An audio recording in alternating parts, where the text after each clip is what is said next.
Hi everyone, it's Mrs. Wine. Welcome back to art class. Today, you will be watching a video for the Zentangle landscape project. And in this video, you're going to be learning how to create washes of color. So remember from the work we've done in first and second grade, a wash means mixing watercolors, so you'll see I have my watercolor paints, with a lot of water, and you see I have my water.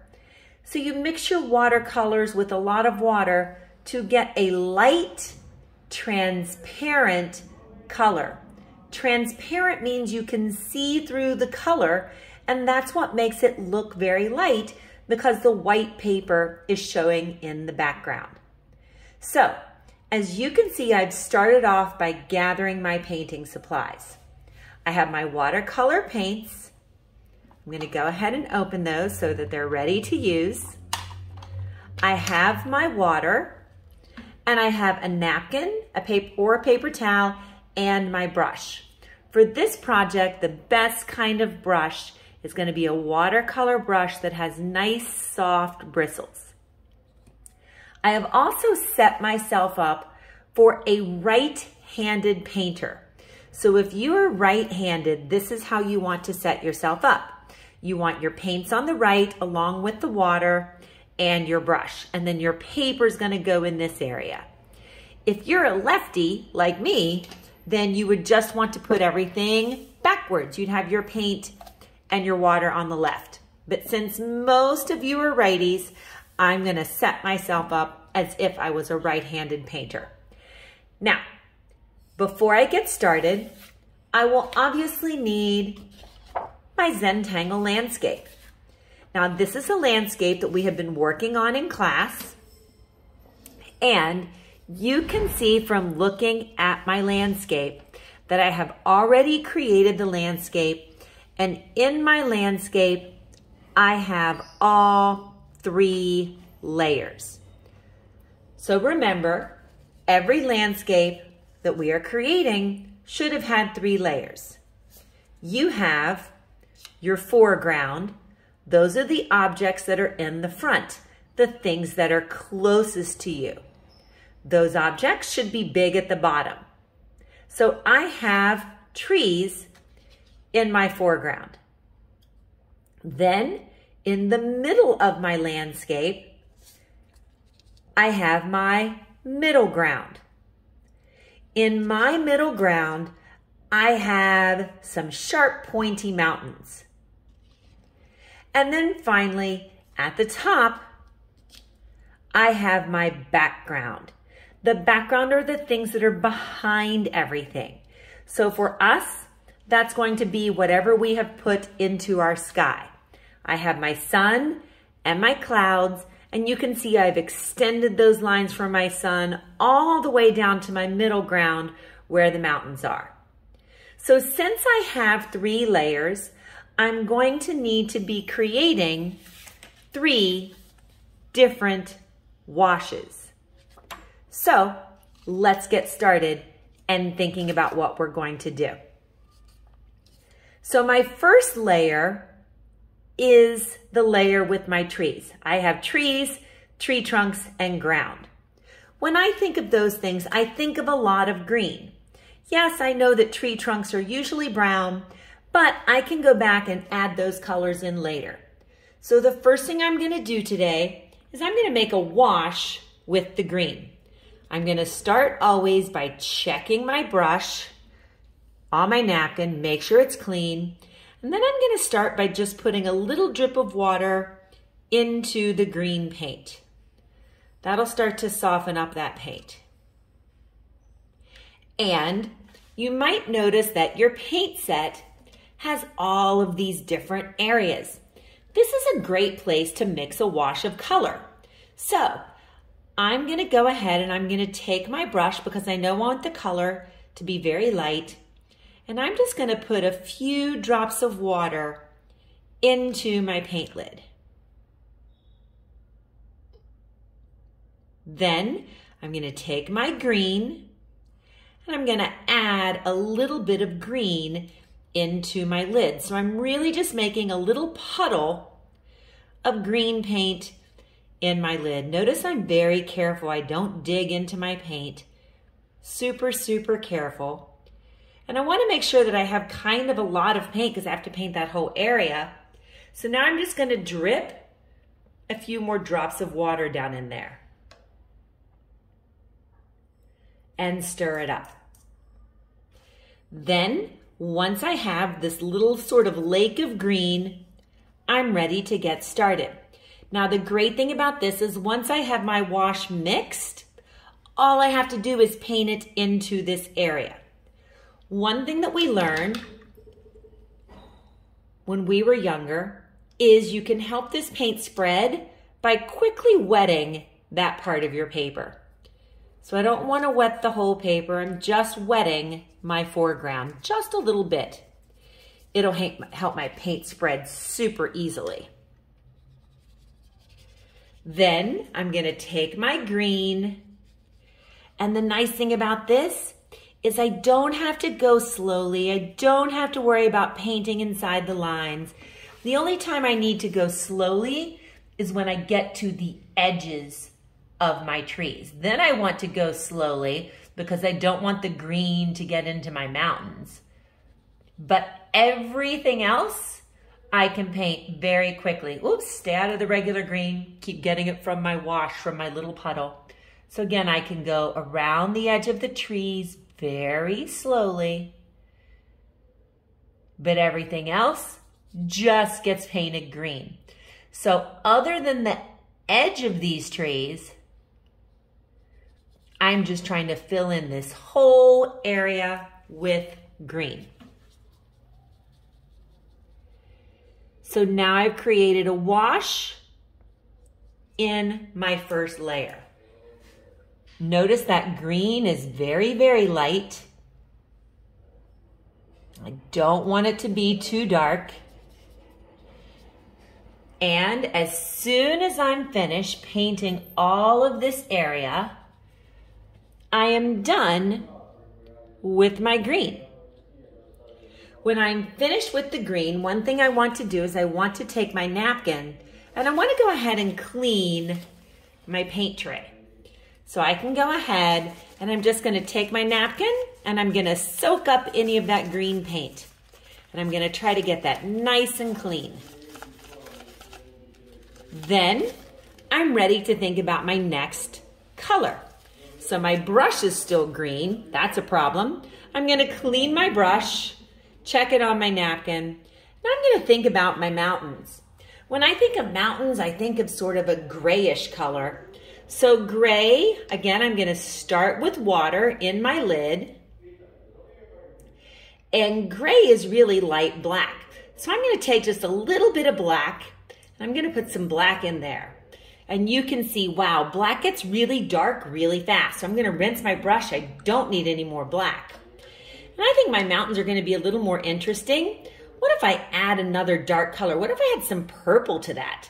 Remember, this is abstract, so my mountains don't have to look realistic. I can rinse my brush, get a little more purple, and then once I have all of that color, I want to add a lot of water. So I'm just going to drip, drip, drip the water down in there. Lots of water. I'm creating a little purple puddle in my lid.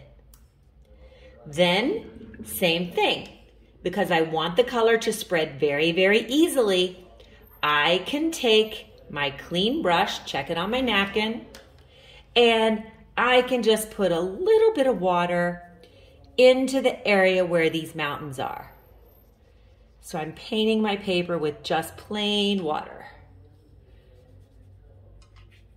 Then, very carefully, while my paint is still wet, now I can come over to my purple puddle and I can get some of that color. And again, I have to go slowly when I get to the edge of the mountains. And now I have to go slowly when I get to the edge of the trees. Notice when I'm trying to paint very carefully, I hold my brush super close to my tip. That way I can control where it's going. So I'm gonna go right along the edge of my trees, trying not to let the purple touch the green. That's the tricky part. But once I'm done with that part, it's pretty simple. Then all I have to do is take my brush. If I notice I'm getting little puddles of water, I want to spread those out. And I'm just going to cover all of my mountains.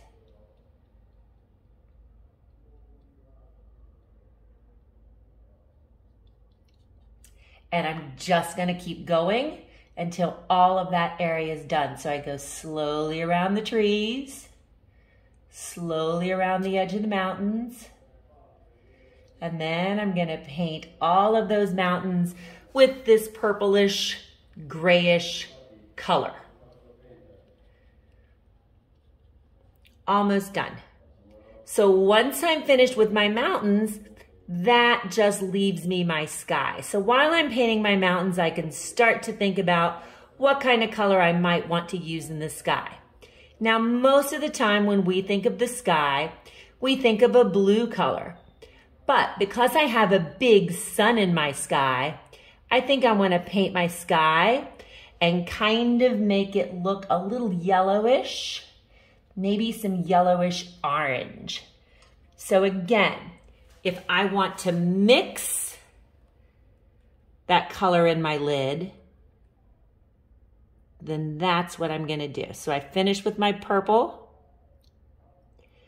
and now I'm done with my purple puddle. I don't need it anymore. So I can take Mr. Bristles, clean Mr. Bristles, check it on my napkin, make sure all my puddles are spread out.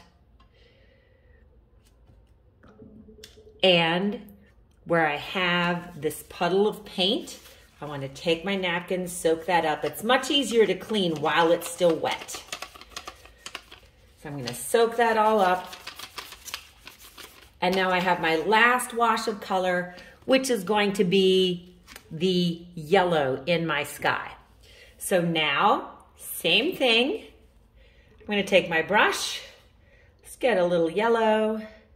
Take my brush, wipe it on my napkin, get a little bit of orange, just so those are wet and ready to go. Now, I'm creating that wash, so I want a little puddle of water in my lid. Then I'm going to add the yellow. And this is where I have to be really careful. If my brush is yellow and I want to add a little bit of orange, I need to clean my brush, check it on my napkin, get my orange. And I don't want it to be too orange. If I'm not happy with how this looks, that looks a little too orange, I'm going to clean my brush. I'm just going to add a little more yellow to it. Clean my brush, add a little more yellow to it. That's looking a little bit better. Then, once I have this the color that I want, I am ready to add a little bit more water so that this is nice and light. I'm going to take the water, I'm going to paint the sky so that it'll spread quickly and easily. I'm also going to do a little trick that I like. It's easier for me to sort of get these edges. So remember, there's no rule that says your painting has to stay glued down. I'm actually going to flip my painting upside down because that makes it a little easier for me to work on the sky. You don't have to flip your painting upside down, but for me, that's going to make it much easier to reach into these areas. And now I'm just going to take my golden yellow and I'm going to paint everything in the sky. And again, I'm going to go slowly when I get to those mountains. You have to be careful. A little bit of my yellow got into my purple. I think it'll be okay. and I'm just gonna keep going until my whole paper is done. So again, when I get to the top, I'm just gonna paint over all of these lines. Just go slowly when you get to the edge of your mountains. And that's it. When you're finished, you wanna make sure you clean up properly. Make sure you set your painting aside or put it on the drying rack to dry. And you wanna save this artwork for next week. This is our Zentangle landscape. So when the paint is dry, we will be ready to add beautiful Zentangle patterns to many of these areas. If you have any questions, you can always send me a message, leave me a comment, or absolutely ask your question in class. And until next week, keep on creating.